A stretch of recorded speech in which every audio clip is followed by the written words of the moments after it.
when Amaka overheard Blessing on a phone call. "Mama, this witch doesn't want to leave the house.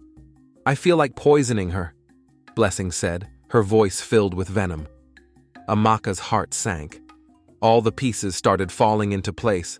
It all began when Blessing, who had recently been dumped by her boyfriend after finding out she was pregnant, found herself in a desperate situation. She had no place to go, no one to turn to. Blessing's best friend, Amaka, was married, but had been struggling with infertility for 7 years.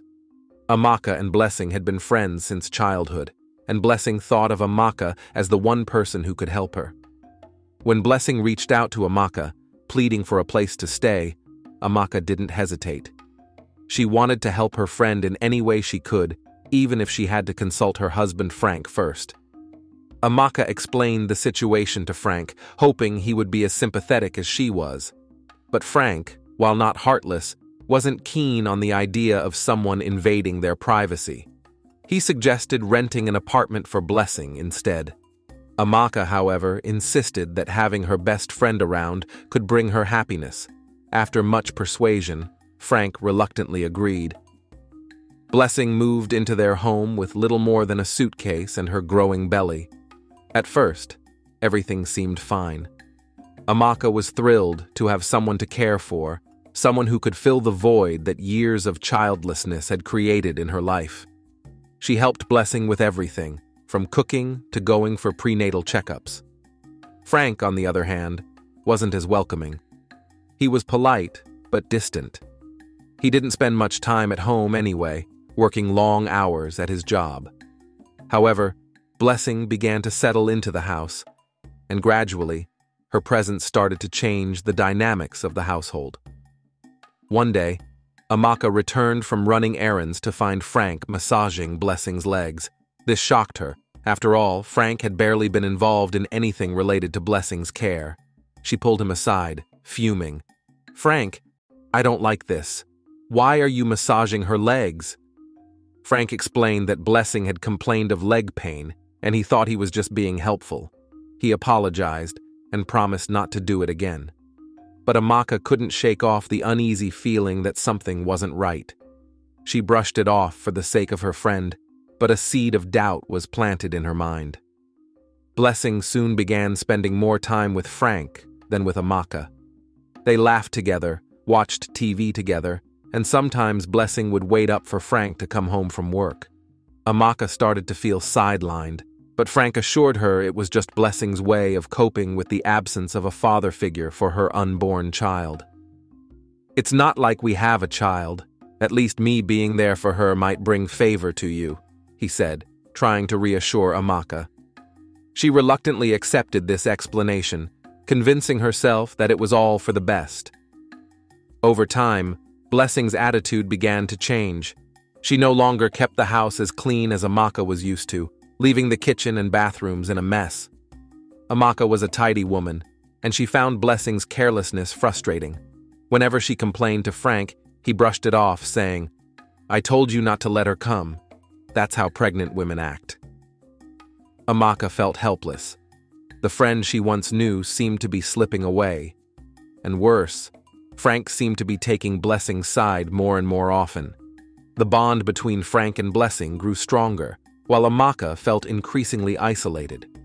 Frank spent more time buying gifts for Blessing, taking her out for dinners, and even attending her prenatal classes. The breaking point came one evening when Amaka walked into her bedroom and found Blessing lying on her matrimonial bed, with Frank sitting beside her. When she confronted them, Blessing said her unborn child needed to feel a father's presence, and Frank had merely been comforting her. This was too much for Amaka to bear. She told Frank that it was time to rent an apartment for Blessing, but Frank refused. Blessing's delivery date was near, and he argued that it would be cruel to send her away at such a critical time. Blessing finally gave birth to a healthy baby boy.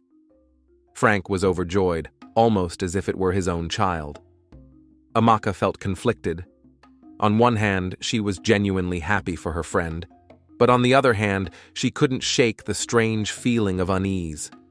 the closeness between Frank and Blessing, and now the baby was becoming unbearable. As time passed, Amaka couldn't help but notice that the baby boy looked more and more like Frank. The way Frank cared for the child, his affection, and the bond between him and Blessing made Amaka question everything. She started losing sleep, plagued by doubts and insecurities. Could it be that Frank was the father? The turning point came one night when Amaka overheard Blessing on a phone call. "Mama, this witch doesn't want to leave the house. I feel like poisoning her," Blessing said, her voice filled with venom. Amaka's heart sank. All the pieces started falling into place, the massages, the closeness, Frank's sudden distance. Her worst fears were confirmed. Frank was the father of Blessing's child. Amaka confronted both Blessing and Frank the next day.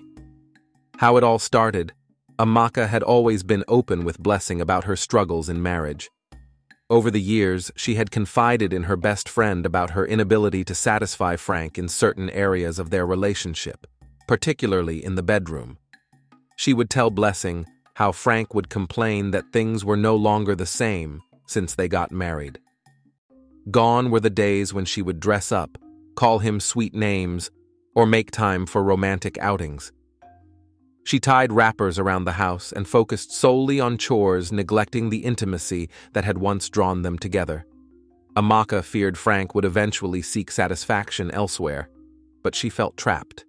The stress of trying to conceive, combined with societal expectations of what a good wife should be, had overwhelmed her. She prioritized housework, thinking it was enough to keep her marriage going. Little did she know, her neglect of the emotional and physical aspects of her relationship was slowly creating a rift between her and Frank.